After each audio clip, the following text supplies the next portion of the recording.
오늘 하나님 말씀 시편 90편 12절과 누가복음 9장 23절을 보시겠습니다. 시편 90편 12절 다 같이 합독하겠습니다. 시작. 우리에게 우리날 계수함을 가르치사 지혜로운 마음을 얻게 하소서. 아멘. 누가복음 9장 23절입니다. 또 무리에게 이르시되 아무든지 나를 따라오려거든 자기를 부인하고 날마다 제 십자가를 지고 나를 따를 것이니라. 아멘. 제가 한 번 더 봉독해 드리겠습니다. 우리에게 우리날 계수함을 가르치사 지혜로운 마음을 얻게 하소서. 또 무리에게 이르시되 아무든지 나를 따라오려거든 자기를 부인하고 날마다 제 십자가를 지고 나를 따를 것이니라. 아멘. 저는 오늘 이 말씀을 가지고 십자가를 기억하고 십자가를 따라 살자라는 제목으로 여러분과 함께 은혜를 나누고자 합니다. 할렐루야. 다시 한번 만나서 반갑습니다. 우리가 몇십 년 전에 태어났기 때문에 또 오늘까지 있고 또 훗날에는 천국에서 또 서로 만나고 이렇게 믿음 안에 서서 살아간다라는 것이 하나님의 은혜입니다. 예수님께서도 이 땅에 오셨어요. 여러분이 그거를 아시죠? 예수님이 오셨습니다. 그리고 이 땅에서 공생의 기간을 거쳐서 33년 정도의 삶을 사시다가 십자가를 지시고 천국으로 가셨습니다. 오늘은 무슨 주일이냐면 종료주일이라고, 종료주일로서 고난주간의 시작이 되어집니다. 종료주일은 예수님께서 예루살렘에 입성하신 날을 기념하는 주일이에요. 그래서 고난주간의 시작이 오늘부터 언제 시작되어지는 것이지요.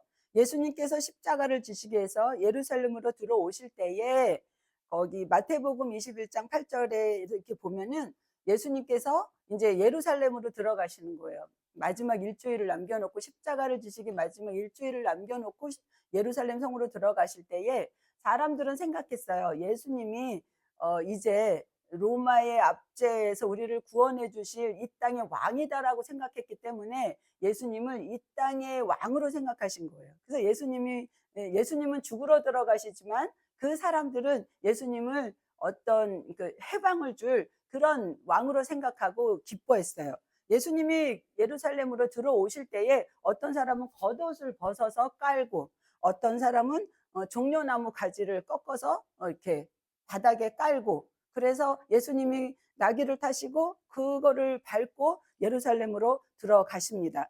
나뭇가지를 꺾어서 길바닥에 깔았기 때문에 종려나무 가지였어요. 그래서 종려주일로 시작되어지는 것입니다. 사람들은 막 이렇게 외쳤죠. 호산나 주의 이름으로 오시는 이여, 호산나 다윗의 자손이여, 우리를 해방해 주실 힘 있는 왕이시여, 이러면서 예수님을 영접했습니다. 맞아들였어요. 예수님은 뭐 당당하고 멋진 그런 모습으로 온 것이 아니라 겸손한 모습으로 나귀 새끼를 타고 오신 것입니다. 이것이 그냥 어느 날 하루아침에 되어진 것이 아니라 이미 500년, 700년 전에 예수님께서 이렇게 오실 거라는 것을, 그리고 십자가 지실 거라는 것을 말씀하고 있었어요. 성경은 예언입니다. 성경의 말씀이 예언이에요. 스가랴서 9장 9절에 보니까 시온에 따라 크게 기뻐할지어다, 예루살렘에 따라 즐거이 부를지어다. 보라, 내 왕이 내게 임하시나니 그는 공의로우시며 구원을 베푸시며 겸손하여서 나귀를 타시나니 나귀의 작은 것 곧 나귀 새끼니라. 아멘. 스가랴가 살던 시대가 BC 520년에서 518년, 그러니까 이 예언이 있었던 때가 그때예요. 500년대에 벌써 예수님께서 오실 것을 성경에 예언하고 있는 것을 볼 수가 있습니다. 어느 날 우연히 오신 것이 아니라 이미 500년 후에 이런 일이 있을 것이라는 것을 예언했다라는 것입니다. 사람들은 예수님을 정치적인 메시아로 기대했지만 예수님은 인간들의 죄를 지고 영적으로 영혼을 구원할 그 영적인 구원자로 오셨다라는 것입니다. 우리가 종려주일날 호산나 다윗의 자손이여, 호산나 다윗의 자손이여, 우리에게 자유를 주실 그런 왕이시여라고 그들은 예수님을 환영했지만, 예수님께서는 죽음의 길로, 십자가의 길로 향하는 그 길을 시작하신 것입니다. 이 한 주간은 단순한 절기가 아니라 우리의 삶을 다시 한번 돌아봐야 되는 것입니다. 군중들은 외쳤어요. 호산나 다윗의 자손이여, 호산나 할렐루야 이러면서 외쳤습니다. 그러나 그들은 조금 지나지 아니하여서 무엇이라고 했습니까? 십자가에 못 박으라. 우리는 예수를 환영합니다 이렇게 해놓고 자기의 마음에 맞지 않고 자기의 뜻대로 되어지지 아니하니까 이제는 예수를 십자가에 못 박으라라고 그들은 돌변하고 마른 것입니다. 예수님의 십자가, 여러분 예수님의 십자가를 생각할 때 여러분은 무엇을 생각하십니까? 십자가는 죽음이라는 것입니다. 십자가는 죽음이에요. 우리가 그냥 액세서리로 달고 다니고 그냥 생각할 때 그냥 십자가 하는 것이 아니라 예수님 십자가는 죽음인 것입니다. 예수님은 살기 위해서 오신 것이 아니라 우리를 위해서 죽기 위해서 오셨다라는 것을 기억하시기를 바랍니다. 그 예수님의 십자가가 오늘 우리에게 질문합니다. 너는 지금 어떻게 살고 있느냐? 너는 지금 무엇을 위해서 살고 있느냐? 너는 지금 어디로 가고 있느냐? 예수를 믿는다고 이 자리에 와서 앉아있는데 네가 진정으로 나를 믿느냐라고 예수님이 묻고 계시는 것입니다. 여러분 무엇 때문에 이 자리에 계시는 것입니까? 여러분 교회에 앉아 있어도 예배를 드려도 예수로 옷 입지 아니하면 결코 예수님 나라에 갔을 때에 나는 너를 도저히 모른다라고 말씀하실 것입니다. 예수님의 십자가는 사는 것이 아니라 죽는 것입니다. 예수님의 십자가를 바라보면서 여러분 지금 무엇을 생각하고 계십니까? 예수님이 물으십니다. 너는 어떻게 살고 있느냐? 너는 지금 어떻게 살고 있느냐? 너는 지금 무엇을 위해서 살고 있느냐? 여러분에게 물으십니다. 이 질문의 중심에 여러분 아시죠? 메멘토 모리. 이것은 죽음을 기억하라. 라틴어로. 십자가를 바라볼 때에 메멘토 모리, 죽음을 기억하라. 십자가를 바라볼 때에 죽음을 기억하라는 것입니다. 여러분 우리는 십자가를 통해서 부귀와 영화를 바라보는 것이 아니라 우리는 십자가를 통하여서 죽음을 기억해야 되는 것입니다. 십자가는 예수님의 죽음을 생각하게 합니다. 십자가를 바라볼 때 눈물이 나는 것은 나 같은 죄인을 위해서 저분이 저 십자가에서 우리 모두가 아니라 나를 위해서 여러분 자신을 위해서 십자가에서 못 박혀 돌아가셨다는 것을 기억하시기를 바랍니다. 고난주간은 예수님의 십자가를 깊이 묵상하는 시간입니다. 예수님께서 채찍에 맞으시고 예수님께서 가시관을 쓰시고 예수님께서 십자가에 못 박혀서 돌아가시는 그 기간을 우리가 생각하는 거예요. 예수님께서 왜 오셨는지. 예수님은 이 땅에 죄가 없으신 분이지만 인간의 죄를 지고 십자가를 지시고 가셨습니다. 이 이야기가 한 왕이 나타나서 우리를 대신해서 우리의 죄를 대신해서 죽을 것이라는 그 예언이 또한 구약에 나와 있는데 예언으로 나와 있죠. 이사야서 53장 1절에서 9절까지. 이사야서는 700년대 더 이전에 이런 일이 있을 거라고 태어나기도 전에 생기기도 전에 예언했다라는 것입니다. 우리는 오늘 이사야서 53장 1절에서 9절 말씀을 다 같이 합독하는 시간을 갖도록 하겠습니다. 자, 1절부터 다 같이 읽겠습니다. 시작. 우리가 전한 것을 누가 믿었느냐? 여호와의 팔이 누구에게 나타났느냐? 그는 주 앞에서 자라나기를 연한 순 같고 마른 땅에서 나온 뿌리 같아서 고운 모양도 없고 풍채도 없은즉 우리가 보기에 흠모할 만한 아름다운 것이 없도다. 그는 멸시를 받아 사람들에게 버림받았으며 간고를 많이 겪었으며 질고를 아는 자라. 마치 사람들이 그에게서 얼굴을 가리는 것 같이 멸시를 당하였고 우리도 그를 귀히 여기지 아니하였도다. 그는 실로 우리의 질고를 지고 우리의 슬픔을 당하였거늘 우리는 생각하기를 그는 징벌을 받아 하나님께 맞으며 고난을 당한다 하였노라. 그가 채찍을 그가 상함은 우리의 죄악 때문이라. 그가 징계를 받음으로 우리는 평화를 누리고 그가 채찍에 맞음으로 우리는 나음을 받았도다.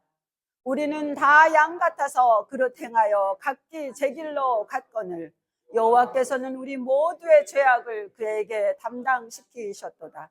그가 곤욕을 당하여 괴로울 때에도 그의 입을 열지 아니하였습니다. 마치 도수장으로 끌려가는 어린 양과 털 깎는 자 앞에서 잠잠한 양같이 그의 입을 열지 아니하였도다. 그는 곤욕과 신문을 당하고 끌려갔으나 그 세대 중에 누가 생각하기를 그가 살아있는 자들의 땅에서 끊어짐은 마땅히 형벌을 받을 내 백성의 허물 때문이라 하였으리요. 그는 강포를 행하지 아니하였고 그의 입에 거짓이 없었으나 그의 무덤에 악인들과 함께 있었으며 그가 죽은 후에 부자와 함께 있었도다. 아멘. 우리가 전한 것을 누가 믿었느냐? 여호와의 팔이 누구에게 나타났느냐? 그는 우리 앞에서 자라나기를 연한 순 같고 마른 땅에서 나온 뿌리 같아서 고운 모양도 없고 풍채도 없은즉 우리가 보기에 흠모할 만한 아름다운 것이 없도다. 그는 멸시를 받아 사람들에게 버림받았으며 간고를 많이 겪었으며 질고를 아는 자라. 마치 사람들이 그에게서 얼굴을 가리는 것 같이 멸시를 당하였고 우리도 그를 귀히 여기지 아니하였도다. 그는 실로 우리의 질고를 지고 우리의 슬픔을 당하였거늘 우리는 생각하기를 그는 징벌을 받아 하나님께 맞으며 고난을 당한다 하였노라. 그가 찔림은 우리의 허물 때문이요 그가 상함은 우리의 죄악 때문이라. 그가 징계를 받음으로 우리는 평화를 누리고 그가 채찍에 맞음으로 우리는 나음을 받았도다. 우리는 다 양 같아서 그릇 행하여 각기 제 길로 갔거늘 여호와께서는 우리 모두의 죄악을 그에게 담당시키셨도다. 그가 곤욕을 당하여 괴로울 때도 그의 입을 열지 아니하였으며 마치 도수장으로 끌려가는 어린 양과 털 깎는 자 앞에서 잠잠한 양같이 그의 입을 열지 아니하였도다. 그는 곤욕과 신문을 당하고 끌려갔으나 그 세대 중에 누가 생각하기를 그가 살아있는 자들의 땅에서 끊어지면 마땅히 형벌받을 내 백성의 허물 때문이라 하였으리요. 그는 강포를 행하지 아니하였고 그의 입에 거짓이 없었으나 그의 무덤에 악인들과 함께 있었으며 그가 죽은 후에 부자와 함께 있었도다. 아멘. 여러분, 여기에서 우리가 다시 한번 기억할 것이 이게 예수님께서 십자가를 지시기 전 700여 년도 더 전에 700년 전에 이게 있었던 일인데 여기서 그 마지막 절에 그가 죽은 후에 부자와 함께 있었도다. 여러분, 그걸 어떻게 알겠습니까? 아리마대 요셉이 예수님께서 죽으신 다음에 시체를 달라 그러고 그 요셉의 무덤이 만들어 놓은 새 무덤에다가 예수님을 모셨잖아요. 아리마대 요셉은요 부자고 공회원이었어요. 자신의 새 무덤에 예수를 장례를 치렀어요. 마태복음 27장 57절에서 60절에 나와 있어요. 근데 어떻게 알고 이사야가 어떻게 그걸 보지도 않고 알고 그는 부자와 함께 죽은 후에 부자와 함께 있었도다. 죽은 후에. 여러분, 성경이라는 것이요 하나님의 말씀이 그냥 소설로 쓰여진 것이 아니라는 것이에요. 사람의 힘으로는 도저히 할 수 없는 진실로 살아계신 하나님께서 역사하신 그런 일들이라는 것이죠. 지금 일어나는 모든 일들 성경에 있습니다. 우리는 그렇기 때문에 하나님 앞에 겸손함으로 기도해야 되는 것입니다. 십자가를 기억할 때, 십자가는 죽음입니다. 십자가를 기억할 때에 어떻게 돼요? 우리의 생각, 우리의 삶이 바뀝니다. 요한복음 3장 16절에 이렇게 나와 있죠. 하나님이 세상을 이처럼 사랑하사 독생자를 주셨으니 이는 그를 믿는 자마다 멸망하지 않고 영생을 얻게 하려 하십니다. 십자가는 단순한 고통이 아니라 하나님의 사랑이 가장 분명하게 드러난 사건입니다. 하나님께서 이 세상에 독생자를 주셨고 그를 믿는 자마다 멸망하지 않고 영생을 얻게 하려 하심이라고 말씀하고 있어요. 우리 여기 계신 정일준 성도님께서 아시는 찬양이 바로 이겁니다. 아주 어렸을 때 들으셨대요. 다른 건 다 모르겠는데 이 요조를 알고 계시더라고요. 그러면서 하나님을 기억하시고 80년이 되어져서 하나님 앞으로 돌아오게 되었습니다. 우리 하나님이 세상을 이처럼 사랑하사 한번 해볼까요? 우리 어르신이 귀가 잘 안 들리지만 큰 소리 나면 들릴 거예요. 시작. 하나님이 세상을 이처럼 사랑하사 독생자를 주셨으니 누구든지 예수 믿으면 멸망하지 않고 영생을 얻으리로다. 요한복음 3장 16절. 아멘. 하나님이 세상을 이처럼 사랑하사 독생자를 주셨으니 이는 그를 믿는 자마다 멸망하지 않고 영생을 얻게 하려 하심이라. 믿습니까? 아멘. 아멘. 여러분, 우리가 예수님 안에서 그 80년도 전에 아주 어렸을 때 들은 그 말씀을 우리 어르신은 기억하고 계시고, 그 말씀으로 주님 앞에 이끌림 받아서 나오셨습니다. 십자가를 기억할 때 우리의 삶은 바뀌는 것입니다. 십자가, 예수님의 십자가는 우리가 죽음을 생각하게 되죠. 그래서 시편 90편 12절에 말씀합니다. 우리에게 우리 날 계수함을 가르치사 지혜로운 마음을 얻게 하소서. 우리에게 우리 날 계수함을 가르치사 지혜로운 마음을 얻게 하소서. 우리의 날수가 얼마나 되어지는지, 우리가 살아가는 그 삶이 어떻게 되어지는지, 우리가 그러고 끝날에는 반드시 주님 앞에 간다라는 것을 기억하게 하라고 하시는 말씀입니다.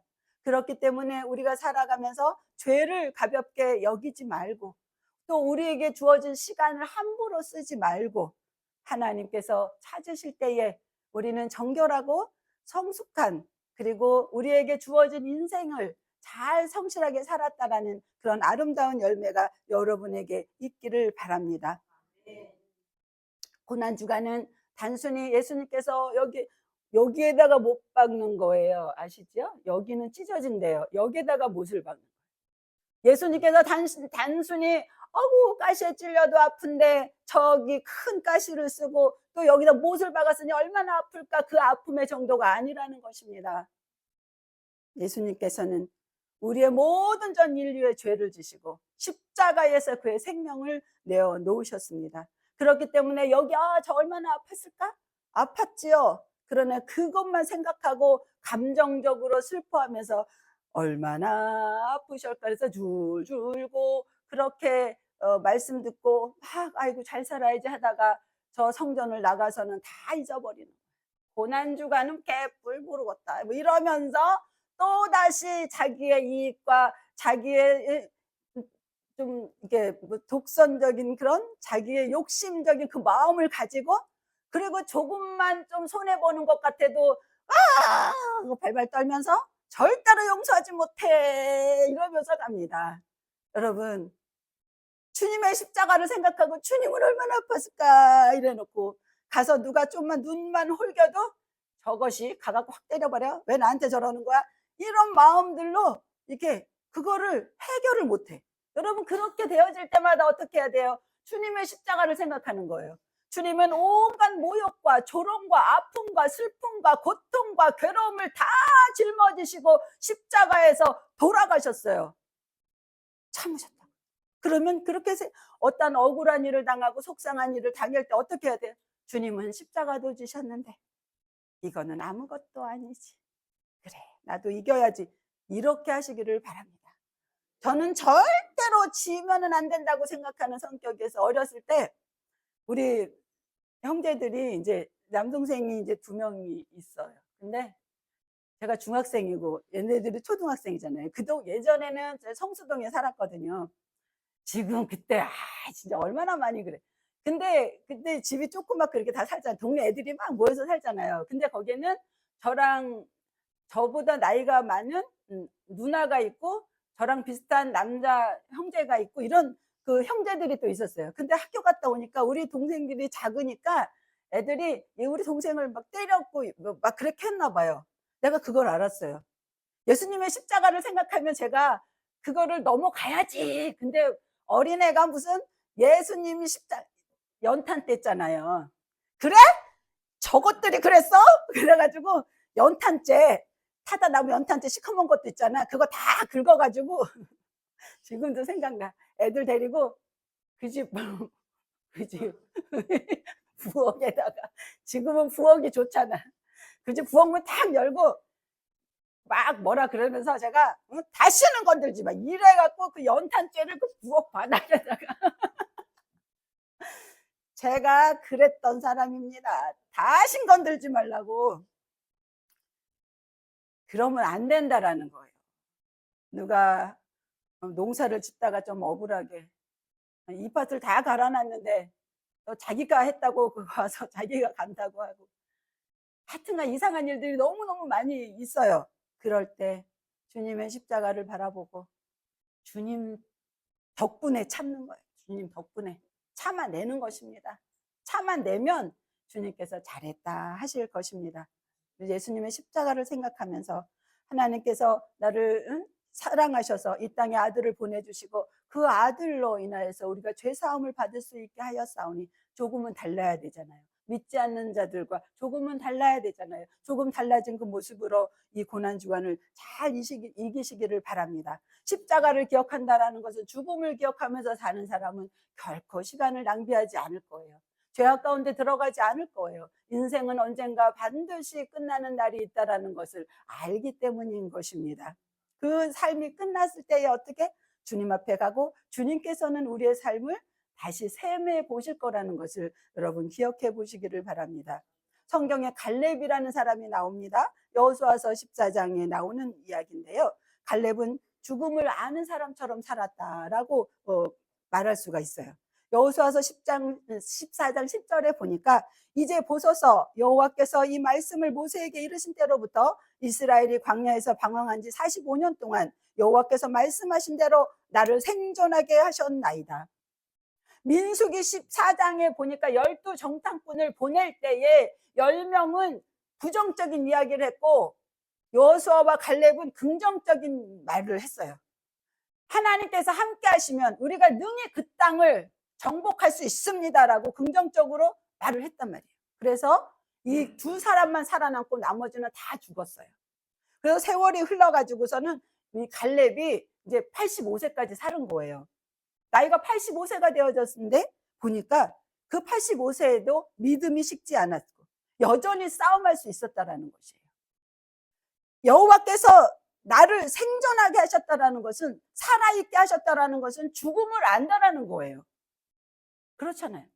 죽음을 보았고 갈렙은 죽음을 알기 때문에 하나님께로 돌아가는 것을 알기 때문에 다시 나이가 85세가 되었어도 어떻게 했어요?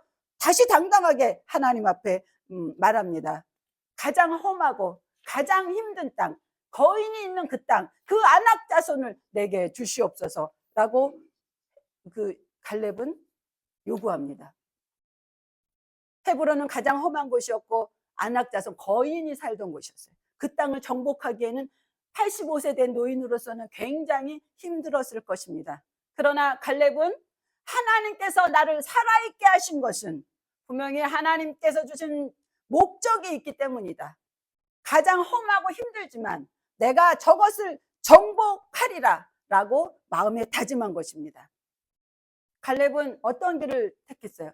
편한 길을 택한 것이 아니라 하나님께서 주시는 사명의 길, 어렵고 힘들더라도 사명의 길을 택했다는 것입니다. 그는 인생이 짧다는 것을 알고 있었어요. 남은 삶을 하나님께 드리고 싶었어요. 언제 하나님께서 부르실지 모르지만 하나님께서 남겨주신 이 세월 동안에 나는 하나님의 일을 해야 되겠다라는 그 마음을 가지고 하나님 앞에 이 땅을 내게 주시옵소서, 헤브론 땅을 주시옵소서, 제가 능히 싸워서 이기겠나이다. 주와 함께 하시면 나의 인생이 주님 안에서 형통하고 복되어지게 이길 수 있을 것입니다라고 고백하고 있는 것을 볼 수가 있는 것입니다. 여러분, 죽음을 아는 사람들은 편안한 삶이 아니라 의미 있는 삶을 살고 싶어요. 여러분, 우리가 편안하게 살고 싶으면요, 어차피 태어나고 싶어서 태어난 사람은 없어. 그 누구누구가 결혼해갖고 태어났잖아요. 이왕에 태어났잖아요. 편안하게 살고 싶은 사람은요, 그냥 공부도 안 하고 아무것도 안 하면 돼. 그냥 주어진 대로 결혼도 하지 말고. 그렇잖아요. 결혼 안 했을 때보다 결혼하면 문제가 더 많이 생기잖아요. 그럼 결혼하고 나서 애들이 다 크면 문제가 없을 것 같은데 애들이 커서 2명이 결혼해도 두 명을 자녀를 낳았다. 근데 2명이 결혼을 해서 4명이 됐다. 4명만 걱정이 아니라 거기서 자녀가 또 2명씩 낳았다. 6명이 걱정이, 그럼 몇 명이 걱정이야? 남편 걱정, 아들, 딸 걱정, 거기서 2명씩 나온 걱정, 이러면 거기에서 또, 아이고, 나만 있을 때는 나만 걱정하면 되고, 부모만 잘 생각하다가 부모만 천국으로 보내면 혼자 가만히 있으면 뭐가 걱정이겠어요? 그냥 있으면 먹고 없으면 말고 이렇게 살면 되는데. 이렇게 걱정이 10배도 더 늘어나고 사는 게 그렇게 인생이 그렇잖아요. 편안하게 사는 것이 아닙니다. 하나님께서 주신 사명, 하나님께서 이 땅에 태어났으니까 생육하고 번성하라 라고 했기 때문에 결혼한 거고, 내 주어진 삶의 최선을 다하라고 하니까 맡겨진 그 영혼들과 내 삶에 대해서 열심히 사는 거 아니겠어요? 여러분, 우리가 어차피 죽을 거, 어차피 주님 앞에 갈 거, 그것을 아는 사람들은 편안한 것을 찾는 것이 아니라 어떻게 하면 내가 의미 있는 삶을 살까? 우리가 언젠가 주님 앞에 갔을 때 남겨진 그 어떤 한 사람이 바로 나는 저분 때문에 예수를 믿었어요. 나는 저분 때문에 주님을 사랑하게 되었습니다. 그 한마디의 고백을 듣게 된다면 그것은 얼마나 큰 의미가 있는 것일까요? 여러분, 죽음을 아는 사람들은 편안한 것을 원하는 것이 아니라 내 삶의 의미를 찾아간다는 것을 여러분 기억하기를 바랍니다. 그래서 예수님께서는 살 수 있었어요. 편안하게 살 수 있었어요. 무엇이든지 하나님의 아들이었고 그는 신이었기 때문에 능히 십자가에서 내려올 수 있었습니다. 그러나 그가 택한 것은 바로 죽음이라는 것이죠. 예수님은 죽음을 택하셨어요. 갈렙은 죽음을 기억하고 그냥 죽을 것이다 라고 그것을 기억하고 살았지만 예수님은 스스로가 죽음을 향하여서 걸어갔다라는 것입니다. 왜? 내가 죽어야지 인류가 산다라는 것. 하나님의 미랄이 땅에 떨어져 썩으면 많은 열매를 맺기 때문에 예수님께서 하나님의 미랄이 되셔서 이 땅에 오셔서 죽어서 싹이 나게 하신 것이에요. 십자가를 피하지 않으셨고 도망가지 않으셨어요. 죽음을 선택하셨습니다. 그리고 무리들에게, 거기 있는 무리들에게 말씀하셨어요. 누가복음 9장 23절. 또 무리에게 이르시되 아무든지 나를 따라오려거든 자기를 부인하고 날마다 제 십자가를 지고 나를 따를 것이니라. 누구든지 예수 그리스도, 예수님을 따라가려거든 자기를 부인하고 날마다 제 십자가를 지고 나를 따를 것이라고 말씀하셨습니다. 자기를 부인한다라는 것이 무엇입니까? 자기를 완전히 포기한다라는 것이 아니에요. 내 삶의 주인을 예수 그리스도로 모신다라는 것입니다. 자기를 부인하고 날마다 자기에게 주어진 십자가를 지고 예수를 따를 것이니라. 예수 그리스도로 내 주인 삼는 것이에요. 내 인생의 주인은 내가 아니에요. 내 인생의 주인이 나라고 생각하기 때문에 죽는 거예요. 이대로 끝나면 되지 라고 해서 죽는 거예요. 그것은 자기가 주인인 것입니다. 그러나 우리의 생명의 주인은 누구시냐? 예수 그리스도. 우리의 삶의 주인은 예수 그리스도. 우리가 때때로 아파서 누워서 아무 힘도 쓸 수 없을 때에 죽고 싶어도 죽지 않는 것은 주님께서 허락하신 날까지 생명이 붙어 있어야 되기 때문에 있는 것입니다. 견뎌야 되는 것이에요. 우리에게 주어진 그 삶을 우리는 버티고 가야 되는 것입니다. 자기를 부인한다라는 것. 주님이 내 주인이시기 때문에 주인이 주셨기에 주인이 거둬가실 때까지 우리는 우리의 삶을 살아내야 하는 것입니다. 그러므로 어떠한 삶의 결정을 놓고 하나님 앞에 기도하면서 하나님의 뜻 가운데 가야 하는 것을 여러분 기억하시기를 바랍니다. 주님 어떻게 할까요? 주님 어디로 갈까요? 주님 무엇을 할까요? 주님이시라면 어떻게 하시겠습니까? 라고 여러분 물어보시는 것. 이것이 바로 기도인 것입니다. 여러분 순간순간마다 기도하시고 무엇을 하든지 사람을 선택할 때에도 장소를 선택할 때에도 인생의 앞날을 선택할 때에도 하나님 앞에 기도하고 하나님께 물어보. 여러분 혼자가 아니에요. 주님이 계셔요. 하나님 이 사업을 할까요? 아니면 하나님 이쪽으로 갈까요? 하나님 어떻게 할까요? 저 사람을 만날까요? 말까요? 하나님 요새는 보니까 뭐 사람들이 뭐 투자를 많이 하는데 이걸 투자를 할까요 말까요 자체를 하나님 앞에 물어보면서 여러분 그렇게 가시기를 바랍니다. 그래서 십자가를 피하지 않고 십자가를 지신 예수 그리스도 안에서 사는 우리는 다시 예수님의 말씀을 생각하는 거예요. 무리에게 이르시되 아무든지 나를 따라오려거든 자기를 부인하고 날마다 제 십자가를 지고 나를 따를 것이니라. 그럼 우리는 어떻게 살아야 합니까? 나는 어떻게 살 것인가? 여러분은 남은 인생을 어떻게 사시겠습니까? 주님과 더불어서 가시겠습니까? 아니면 여러분이 주인이 되어져서 그냥 편안하게 가시겠습니까? 여러분 때때로 사명 때문에 힘들고 사명 때문에 슬프고 사명 때문에 괴로울 수도 있습니다. 그러나 주님께서 주신 것이라면 우리는 편안함보다 힘든 길을 선택하여서 하나님께서 기뻐하시는 그런 인생을 살아가시기를 바랍니다. 주님은 스스로 걸어가셨고 십자가를 지셨어요. 고난주간은 단순히 작년에도 고난주간이었지? 여러분 혹시 우리의 고난주간이 올해가 마지막일지 우리는 어떻게 알겠습니까? 수많은 몇백 명의 사람들이 지금 죽어가고 있는데 우리가 내년에도 고난주간을 또 이렇게 추억할 것이라고 어떻게 장담할 수 있겠습니까? 여러분이 고난주간을 지나가면서 단순히 추억의 시간이 아니라 결단하는 시간이라는 것입니다. 여러분 예수를 믿었으면 50년 믿은 거 30년 믿은 거 다 그거 자랑할 것이 아니에요. 오늘 처음 예수를 받아들이고 여러분께서 새롭게 결단하는 것처럼 우리는 새로운 마음으로 결단하고 나아가야 되는 것입니다.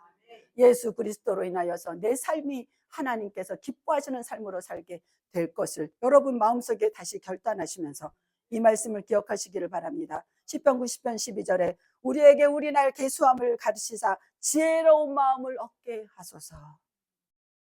하나님께서 이 고난주간을 우리에게 허락하신 것은 다시 한번 마음에 결단하고 예수 그리스도 안에서 고난을 생각하면서 예수님의 부활에 동참할 수 있는 여러분이 성숙한 믿음의 성도들이 되시기를 예수님의 이름으로 축원합니다.